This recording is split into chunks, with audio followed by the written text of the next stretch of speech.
Hello, ladies and gentlemen. Welcome to the Telescope Podcast. Thank you for listening. What's up, everybody? Everyone in this place, if you could do a handstand, I want to see your feet up in the air right now. Wave them around, that's right. Woo! We're the hype. Well, hello, welcome to the Telescope Podcast. My name is Matthew Seipel Anderson. It's great to be here. Thanks for listening. It's great to be back recording the podcast. I've been on a hiatus of sorts, and I am really excited for what the future holds for the podcast. Previously, if you're a new listener, I used to just talk about faith and culture and how they met up. And then I did an interview with Eric from YFC, that's Youth for Christ, and I was really inspired by the energy of that conversation, and I just thought it would be so much better if I did conversations with people who are on the front lines, making a difference in our culture for Jesus. And so that's what this podcast is going to be about from now on. It's going to be about people who are making a difference at the intersection of culture and faith.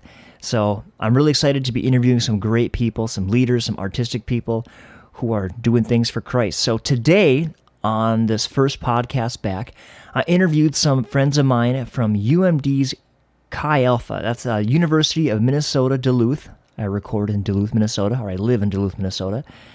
Actually, I live in a small town called Proctor, just outside Duluth, Minnesota. Fun fact for you.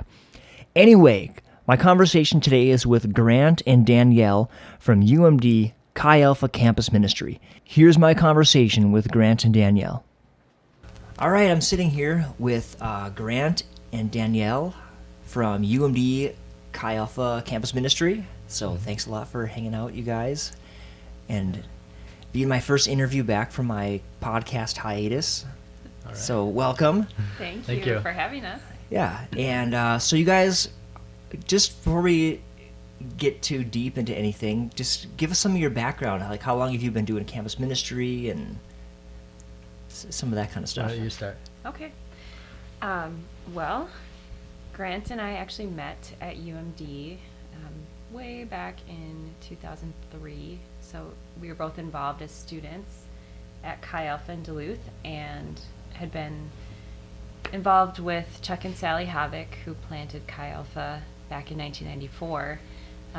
So we went through school there, were really involved as students, and then graduated and got married. And after college, really felt called to come back to Duluth. And we had spent about 2 years doing youth ministry in the cities, and then really realized that our heart was for college students and also for Duluth and the campus at UMD. We already had relationships there, and there was a need for some people to come and help. So we actually just moved up here without a lot of other reason or jobs for that matter, and just kind of jumped right into volunteering on campus and been doing this ever since 2009 for us. Yeah. Wow, so it was a big step of faith then. Absolutely. And we were looking to get our some experience built and our feet wet in ministry, and Chuck and Sally were like mentors to us, and so we just in some ways said we just want to go where you guys are and do whatever you're doing. So we found jobs and stuff, and then just volunteered with them, and were able to like reconnect at a deeper level with them. But yeah, it was a big step of faith, but it also felt grounded in people we really trusted and cared about. So. Huh. Was there a moment where you just said, this is it, this is what we're going to do, or did it come on slowly and then you finally made the decision? For me, actually, I was working at the student health clinic at UMD for a year. So when I moved up here, that was the job that I was able to get right away, was just doing scheduling and reception for students in the health clinic. And after 9 months of that, my heart was just really broken for the students that were coming in, many who were coming in for mental health issues. There are counselors up on campus that are free for students, but the appointments are always full. It's always booked. They could use 10 more counselors for the amount of students that are coming in with needs. And then on the medical side, a lot of students coming in for alcohol-related accidents or STD testing or all these different things. So it just really, God started to speak to me about being on campus and being able to reach students. And in order to be able to talk about Jesus, I would have to be doing a different job instead of just interacting with them at the health clinic. So I had a pretty clear word from him to quit my job at the health clinic and to start raising support and for Chi Alpha. So that was another leap, but God really came through in a very short amount of time and helped raise a budget that was sustainable. And Grant had another job at the time too. So Okay. Yeah, so I was working at we came up and I didn't have a job yet, but I was working at Praying Pelican Missions within a few months of moving up. And so that was a great job, but it had just an extreme amount of travel, as you would expect for leading mission trips and stuff. And so we both had a huge heart for campus ministry. I became a Christian through Chi Alpha at UMD here. And so I had always had a big heart for this ministry, but we just went at it sort of one at a time while one of us had a job and the other one was getting started. So I maintained doing that for a couple of years, and then eventually also at a conference we have in the winter, it's called SALT, but we had a speaker sharing, and I just felt like God pulling on my heart as well, the same way that said, hey, there's one thing he said is like there's certain times in history where God's really doing something and it's like all hands on deck. We need anybody who's willing, to get out there and to do the work. And so I felt called at that time, like, okay, I'm ready to make that switch and jump on board full time with Chi Alpha. And so we went back to raising support again to sustain both of us, Yeah. So we did that, went to the training and all that kind of stuff, raised the support, and then both got on campus full time. Well, that's awesome. Let me back up a minute. And you guys have a background in youth ministry before you went on this crazy journey to get into Chi Alpha. Yeah. Now, I was going to ask, you guys just describe like the importance of college ministry and what is it about the need or the need on the colleges that really gripped your hearts and just describe that.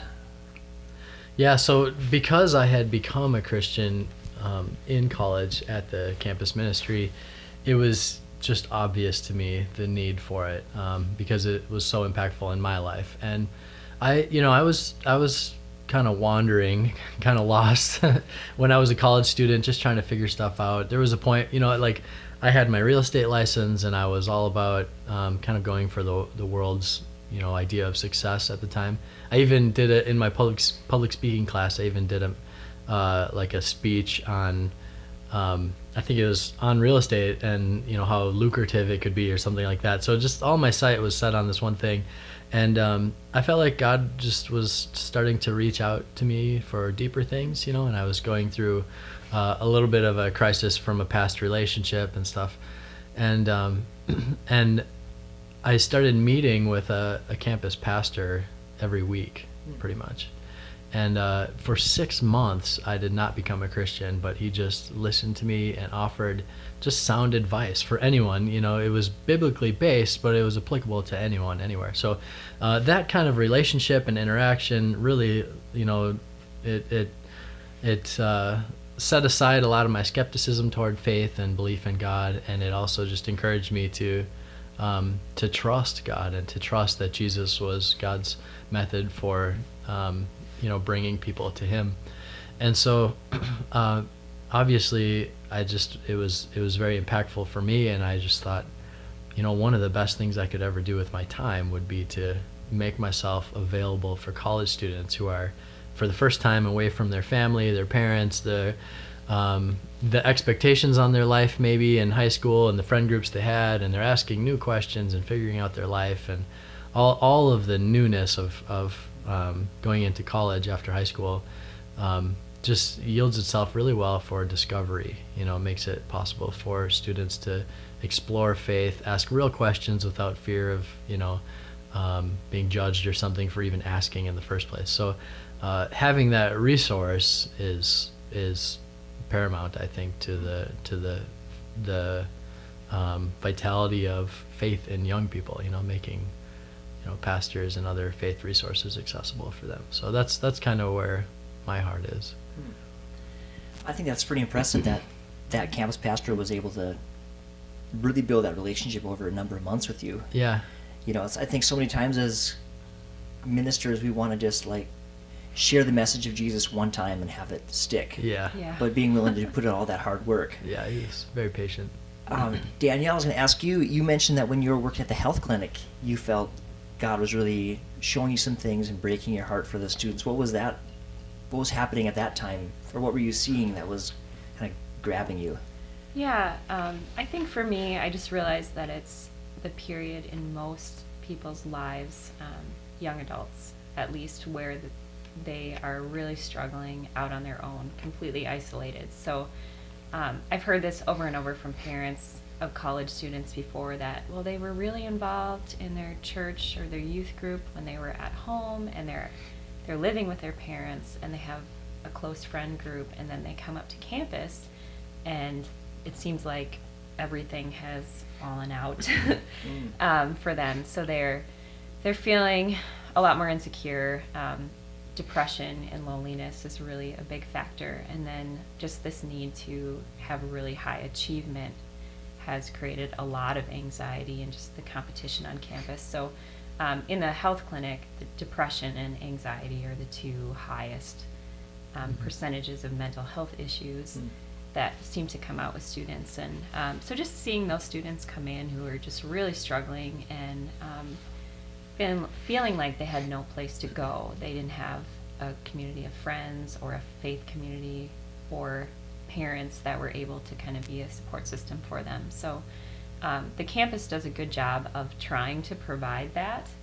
But when you come here and everything you've ever known is kind of thrown out the door and now you have to start over, I think students are very vulnerable to finding an anchor point if they don't know Jesus. And even those who do know Jesus really need a community. I mean, I've seen also students who will try to I'm just going to do this by myself and read my Bible, but I don't have any Christian friends and I don't have any leaders who can pour into me, any pastor figures, and they just really languish a lot. So felt like mostly students need someone to listen to them and care about them and point them to Jesus.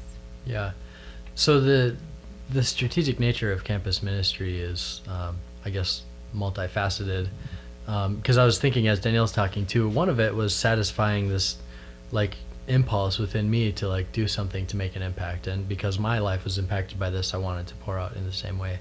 Now Danielle's talking about the need for students who are coming to college at this, time in history, I guess, is there's just a lot of need, emotionally and just with the direction of their life. And this is like what campus ministry brings to the culture on the college campus is really, really necessary, especially just for even without faith or whatever, like the community itself is something they really need. It's almost like an epidemic how much people are disconnected. Even despite all social media and everything, they're connected in very superficial ways, which everyone's heard before, and they're very disconnected in any deeper relationships. And so the community that campus ministry brings is really good for college students. Now, obviously, we believe that their life will be most fully lived when it's dedicated to Jesus. Like in John 10:10 says, "I've come that they may have life and life to the fullest." Right, but even beyond that, now the state of our country or whatever, not to get too political or anything, but college students are the up and coming leaders for the country. Whether it's doctors or lawyers or teachers or healthcare workers or whatever it is, in every section of the country and in the economy, college students are going to be making a profound impact. And so the better we can help college students be healthy and dedicated to the right things in life, the more healthy our country will be in general. And then obviously if you live with an eternal perspective, thinking like death is not the end of everything, then that's one thing that motivates me, is that knowing that if for every person that we reach gives them an opportunity to live, with God forever, then that's another even more long-term impact that we feel is really strategic for campus ministry. Anyway. Absolutely. Absolutely. Have you guys seen some students that have come through your campus ministry and now they're in the workplace or in the marketplace, who have kind of been like your shining stars, like, wow, it's like a great story, or wow, look at this kid, now he's making 3 times as much money as me. For There's sure. actually quite a few of those. Definitely. Yeah. Now they can all support Chi Alpha, right? Yeah. And some do, which is, we're honored by that.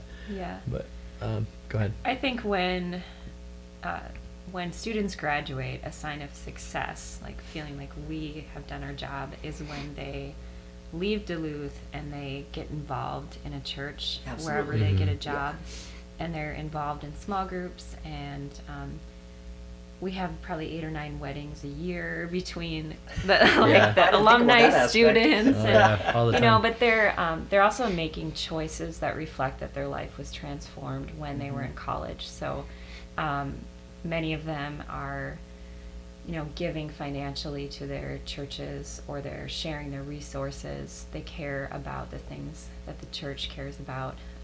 They are people of integrity in their workplaces, and they are developing healthy relationships with friends and with their future spouse. So we still remain in touch with students even when they leave, and often kind of walk through that next transition, because that can be really rough too. But many, I have lists and names of students who are thriving right now, and they're still connected to their friends that they met in Chi Alpha. So that's another factor that's been really neat to see. They're doing well in their jobs. They have great jobs. They're hardworking. They have a church community. And they also remain connected to people they knew in college in Chi Alpha, so that they remember the things that God did in college. It wasn't just a phase, it was real, and that they have chosen to walk forward in their faith at a deeper level than they did before they came in. Yeah. So That's got to be an amazing feeling to see that fruit and stay connected with all those people. yeah. Definitely. And it's a great boon to churches to receive these like young, Yeah, hardworking, definitely. full of They're energy. great leaders already. Yeah. Young adults who are like ready to plug in, be a part of a community of faith, and know how to volunteer. So yeah, that's awesome. How about some challenges? What are some of the challenges that come with the territory of college ministry? Yeah. The most obvious challenge is the turnover. Okay. Because college students just come and go, and even within their college career, they will come and go at times depending on like their class load and stuff like that.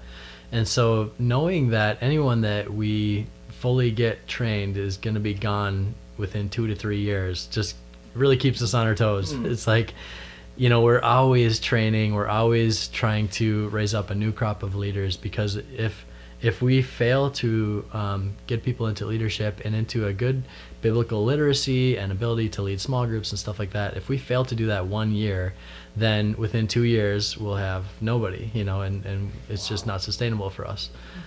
So that's probably the biggest challenge, just all the turnover for college students. Yeah, I think one challenge when I think about 2009, when we came here versus now, is just staying on top of the cultural trends as well, because each year is a new generation of students, and there's something unique about them. So it's a challenge to figure out, okay, the students now are different than the students 5 years ago, and what is it that these students need? What's happening today? Like, how do they communicate? How do they, what's important to them? And you kind of have to figure that out every single year. Do you have any specific examples that come to mind when thinking of? Oh man. Okay, so I was just talking to a friend the other day, and when I came to college, I was one of the first people to get a cell phone. I got it the summer after my senior year of high school, and I because I was involved in real estate and stuff like that, I thought it was important to have one, even though they were pretty expensive at the time. But within 2 more years after that, everyone had one. You couldn't find anyone without a cell phone. So that obviously is a really profound impact on society, just within 2 years, where you can get a hold of anyone at any time. You don't have to leave a message or wait for them to get home or whatever. That changes. I mean, it's kind of implied at how much that would change people, but what else? Yeah, we started a Facebook group for Chi Alpha Duluth, like maybe 4 years ago, because we realized that was the primary way that students connect. It's how they share information. It's how we can advertise our events. At this point, we used to do quite a few flyers, printed materials on campus, posters up on the walls, and now it almost seems like the most effective way to advertise anything is through social media. So it'd either be through our website or through our Facebook group. And that is where most of the information gets communicated. And then the ability for students to be able to tell you, within 2 seconds after it's posted, I'm going to be there, I'm not going to be there, or answer questions, can be good, but it also creates a need for some boundaries too for us as staff, because students, I think, are used to having someone respond immediately, and so they expect that you're going to respond immediately whenever they have a question or a need or something, because that's just the nature of having a cell phone and having your cell phone connected to Facebook and all these different things. So that would be one challenge, but we've, now we have enough communication with our students to say, like, hey, we have a family, we have kids, there's times where we're not going to answer our phone. And I think that's different. Another thing was probably be just asking students to put their phones down, which is something that that teachers have dealt with in a classroom setting. But because they always have them on, it can really, you have an event going on where the goal is for people to communicate and get to know each other.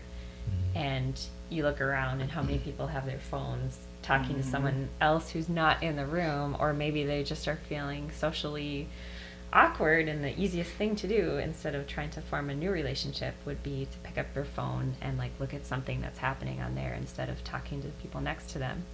So for example, on our spring break mission trip, we went to Chicago, and we had a rule at the very beginning. We had a bag, and everyone had their cell phones in the bag for the entire week. It's like, we're not going to use our phones at all unless there's an emergency. I mean, I had to have a phone, but generally, people just interacted with each other and hung out and got to know the people on the team instead of always trying to be somewhere else, to be more present with people. Were there any tears?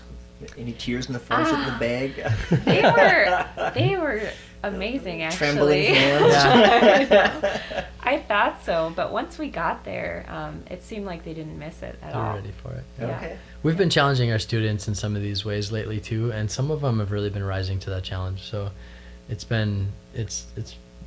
impressed us constantly with that kind of stuff. Have you guys got Snapchat accounts yet? We just got one with the ministry, actually. One of our part-time staff really encouraged us to get a Snap account. I don't have it. I don't like it. I don't even know how to use it. I know it's really popular, but I feel like at any time somebody can walk up to me and just say, "Hey, Grant, say something," and then it shows up on this big audience of Snap members. So that's frightening to me, but it's it's all well intended, and it is a really great resource for people too. Well, it just makes me laugh, because that's something with in my church we do in youth ministry. All the younger kids have Snapchat, and to them Facebook's like the old person's social media. Right. It is for sure. They'll be on it. Yep. Because it's the stable one. But they, in Chicago, anybody who was on that trip, it was. I shouldn't say anyone, but anyone that I've talked to from that trip, it was basically the highlight of their year. So it just goes to show that sometimes it's just so compulsive for us to do that, but absolutely. that really we would benefit by interacting more often with real people. Well, it brings up a good point that you were talking about earlier with students feel they're so connected, but in superficial ways. Yeah. And they really crave the deeper connection, spiritually with God, and even with each other, just like on a real deep level. Yeah. And I just think, obviously that's what you guys are trying to foster on the campus, and it's making a difference in people's lives so they don't end up at the counselor's office. Right. You know, Yeah. they can go, they have like deep friendship that they can lean on. So I think that's awesome. Yeah. One of the new trends too, you were asking about, what have you noticed generationally? Now, I don't know where the division is generationally with this or whatever, but the mental illness, or sometimes even just resiliency, maybe it's not mental illness or whatever, but resiliency to handle difficult situations is becoming more and more of a challenge all the time, where people are, this is the most easily overwhelmed generation that ever existed. I heard that, or I read that or something.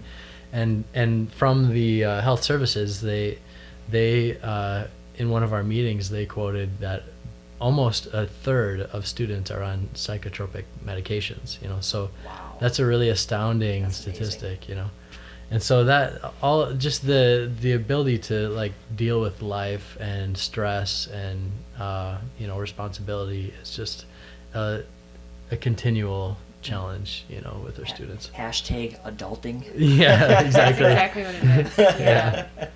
Yeah, so we did a sermon series this spring, and it was called Things You Put in Your Backpack, like a backpack series. But the examples of the things that we talked about week by week were principles, basically, and tools that you would use, like, building relationships, dealing with conflict, having integrity, giving and tithing, and reading the Bible, which is something that also students don't really do anymore.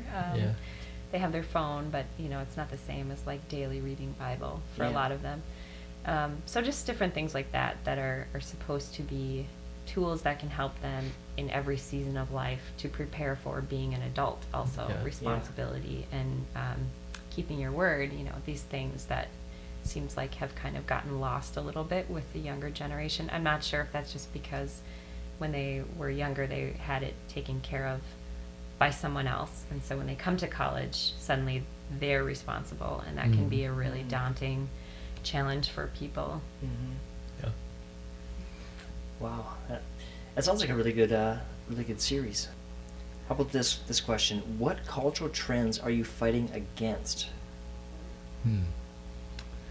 We, for the sake of not becoming an old fogey who just, dreams of the glory days, we're always trying to somewhat not accept everything, but work with what's happening currently, Absolutely. And so there are things that definitely create an obstacle to community or faith or whatever, but in general, we try to just capitalize on those things as much as possible.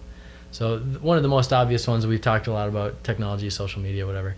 That I think is one of the things we try to fight against, because even for me personally, I have a smartphone, which is basically just a normal phone now, and Facebook and all that on my phone, and it really steals away your margins. Like when I was a student, I used to use those margins to pray or to read my Bible or to connect with other people.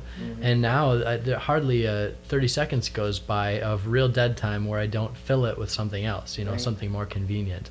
And so that's one of the things we're always fighting against, because we're really losing touch of, humanity, I feel like, and just and not only other humans, but our connection to God. We're just losing that for the sake of a glowing screen. It just is not helping anyone. So the thing that I thought of was absolute truth, which seems like there isn't any anymore, and the cultural trend is whatever is good for you is good for you, and that has many implications that there's way too much time, or not enough time to talk about. But for students, they're in a classroom setting where they're constantly challenged to let go of most of their firmly held beliefs if they grew up in the church, or even they can be really positive things, like we need to try to understand our differences more, we need to understand the different cultures, but the one thing that seems to be pushed all the time is just the idea that there is no right and there's no wrong, and it's just whatever you feel like doing is great for you, and that's okay.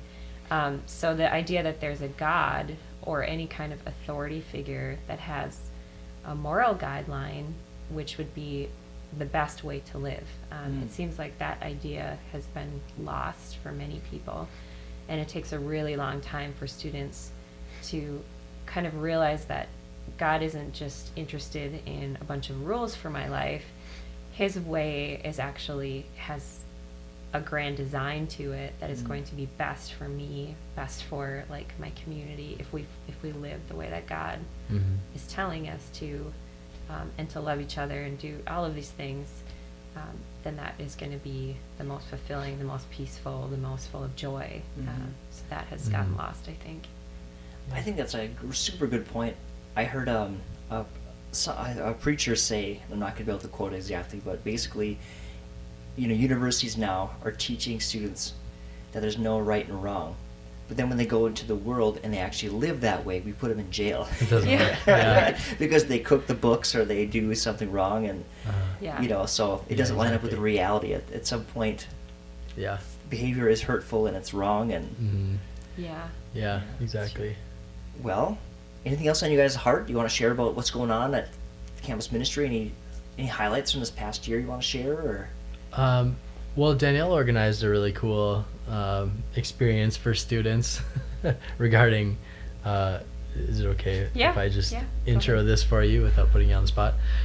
Talking about sexual relationships and, within boyfriend, girlfriend, or marriage or whatever. So why don't you share about that? Yeah, I just really felt like even the idea of covenant relationships has been lost, very much so. Even among Christians, I think it's been surprising to me to see so many young people that think that it's okay to have sexual relations outside of marriage. And it's just something that I'm personally passionate about. So we had a lot of students asking questions about dating and relationships, and we decided to spend a few weeks talking about this during our Wednesday nights, and then we followed it up with a Friday night. We called it Let's Talk About Sex, and it was a panel of married people. So we had a couple who had been married for about 9 months, a couple who had been married for, I think, 4 or 5 years, and then a couple for 11 years that have 4 children. And in the weeks prior to that, we had students, they could ask any question they wanted anonymously. We just had slips of paper and like a basket about anything related to sex or relating to dating or marriage. And then this panel pretty much stood up there on the stage and answered every question just honestly from their own experience and from their perspectives.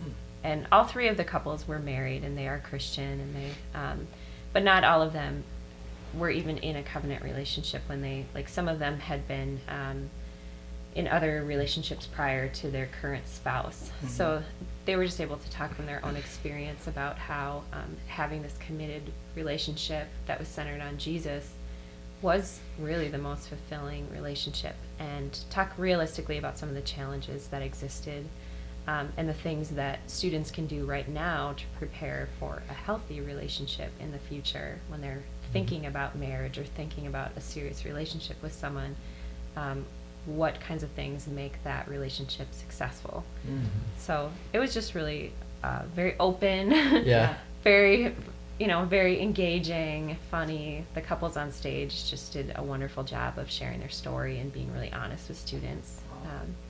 It was really I had students afterwards tell me what an awesome night it was, and they said it was just great to hear from real people, meaning not a pastor, because they don't, they don't really know what it's like to be a real person. But no, but we're always saying the same thing, so it's nice to see other couples talk about how, hey, this actually works out in real life. It's not just because we have some agenda or something.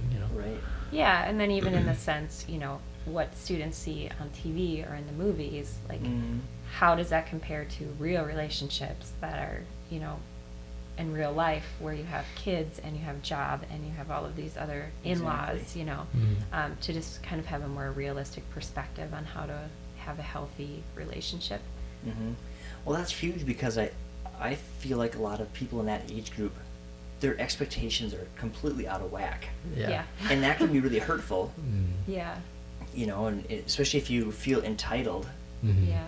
to, you know, this like Hollywood version of sex, Yeah. Yeah. you know, and then you're gonna get let down, you know. But like you said, following how God set things up is like it's a totally protected thing Yeah. with the enjoyment and the blessings, and it's stable, Yeah. Yeah. and it's just so good, it's so wholesome and so healthy. Uh-huh. And I think also, you know, for me working in the church world, you know, seeing the result of people who didn't follow, you know, God's plan, and just the lifetime of problems it can create. Yeah. You know, you get kids from a couple different partners, Yeah. and it's a mess that doesn't go away. Yeah. And so that's awesome that you guys did that. Yeah. Yeah, you're right. People don't anticipate what it can lead to. I mean, they're just very short-sighted, you know. So like, you know, God's way doesn't always lead to the instant gratification that people are looking for, but the long-term benefits are much more profound and better than that short term. And so, like you said, when people's eyes just go 10 feet in front of them, you know, and they're, you know, then they creating a lot of possible long-term problems. Absolutely. Maybe not in every case, but it's a really high risk, you know. So. Yeah. Well, that sounds great. I guess the other thing I was just going to ask is, do you guys have any needs right now in your ministry? And if people are listening and they want to support you guys or learn more about what you're doing, I know you guys do an internship program, so maybe there's college student listening who might want to hook up and become an intern or something. How can people like get deeper with what you guys are doing? Yeah. Well, I mean, just a couple of touch points, like where they can access our ministry is during the school year, we meet at UMD at 8 o'clock on Wednesday nights, but we also have a website, xaduluth.org.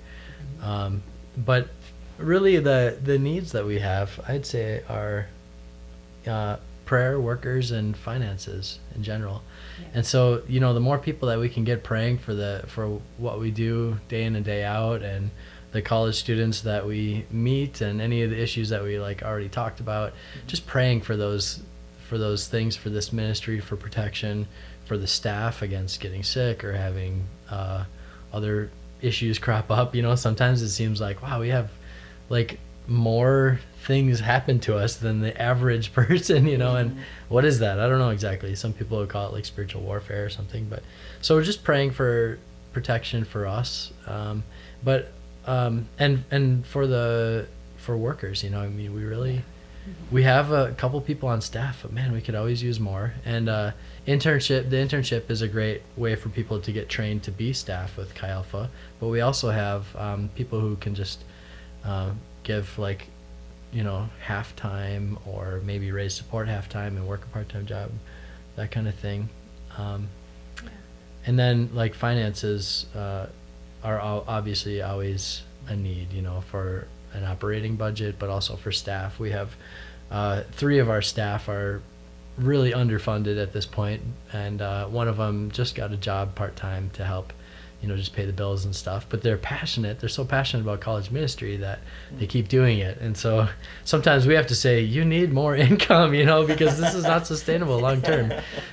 So sometimes we have to push them in that direction when they're happy to just live off of peanuts, you know. Wow. But yeah, so honestly, when I meet with supporters, I without reservation, I say to them, this is absolutely the best place you could give your money, because it's like, you know, you could give money to lots of other, you know, animal rescue and all kinds of other things, and those are all great things. But if you're really looking long term, you know, having people know God and have eternal life with Him is the best allocation of resources for the long term that there is. And there's no better age than college students for that to happen. How about you?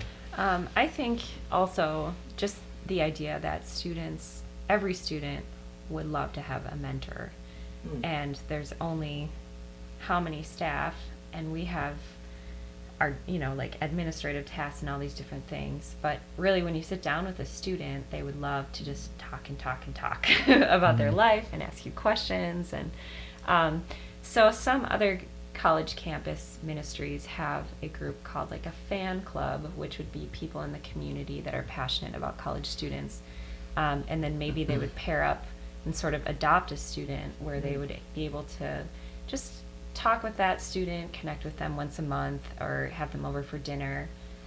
Because students, they really are looking for someone older and wiser, many of them, and they would just love to be inside a home with a family and someone who's a little farther ahead in their stage of life to learn from them. So we have the staff, but there's not enough of us to go around. And so this year we had about 100 students on Wednesdays, and if you open it up to relationally, you just realize there's not enough time to go around for all the students. So that'd be one way that people who are really passionate about investing in a younger generation could help. Absolutely. Well, very cool. Well, thanks so much, you guys, Grant and Danielle, for sitting down and doing an interview. Yeah. And what was that website again? Is it XA? XA, so the Greek letters Chi and Alpha, xaduluth.org. xaduluth.org. Yeah. All right. I think our interview's done. Okay. So Thank you. Thanks for having us. Yeah. You're welcome. Well, once again, thank you very much, Grant and Danielle, for being on the show. I really appreciate it. You guys do great work. You're rock stars. And there is a huge need on the campus for gospel workers. You know, it's like Jesus said, that the harvest is plentiful, but the laborers are few. And so if you're listening and if you are supporting Chi Alpha, I want to say thank you. I believe in college ministry. I think it's awesome. And if you're listening and maybe God's tugging at your heartstrings to support this ministry or support your local college ministry, follow that leading. It's a great way to support God's kingdom and evangelism and really being on the front lines of where faith and culture meet. It's an awesome thing. So, all right, I'm going to sign off for now. Thank you so much for listening. If you'd like to connect more with me, my name's Matthew Seipel Anderson. You can find my website at www.mysaviorsanthem.com, or you can find the podcast on Facebook, the Telescope Podcast. So thanks again. I'll be back. What's up, everybody? Everyone in this place, if you could do a handstand, I want to see your feet up in the air right now.